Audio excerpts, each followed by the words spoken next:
السلام عليكم ورحمة الله وبركاته. أهلا بكم متابعينا الكرام في لقاء جديد مع قناتكم جدول كورة. في هذا الفيديو موعد وتوقيت جميع مباريات الجولة الثالثة من الدوري السعودي. وفي البداية لا تنسى الاشتراك في القناة والإعجاب بالفيديو ليصلك كل جديد. مباريات يوم الجمعة 13/9/2024. تقام اليوم ثلاث مباريات.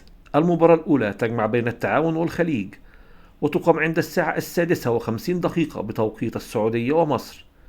المباراة الثانية تجمع بين دمك والأخدود، وتقام عند الساعة 6:50 بتوقيت السعودية ومصر. المباراة الثالثة تجمع بين النصر والأهلي، وتقام عند الساعة 9 بتوقيت مصر والسعودية. مباريات يوم السبت 14/9/2024. تقام اليوم ثلاث مباريات. المباراة الأولى تجمع بين الفتح والاتفاق، وتقام عند الساعة 6:30 بتوقيت السعودية ومصر. المباراة الثانية الفيحاء في مواجهة الرائد عند الساعة 6:45 بتوقيت السعودية ومصر. المباراة الثالثة الرياض في مواجهة الهلال عند الساعة 9 بتوقيت السعودية ومصر.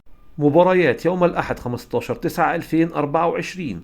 تقام اليوم ثلاث مباريات. المباراة الأولى تجمع بين القادسية والشباب، وتقام عند الساعة 6:30 بتوقيت السعودية ومصر. المباراة الثانية تجمع بين الخلود والعروبة، وتقام عند الساعة 6:50 بتوقيت السعودية ومصر. المباراة الثالثة والأخيرة في الجولة الثالثة تجمع بين الاتحاد والوحدة، وتقام عند الساعة 9 بتوقيت السعودية ومصر.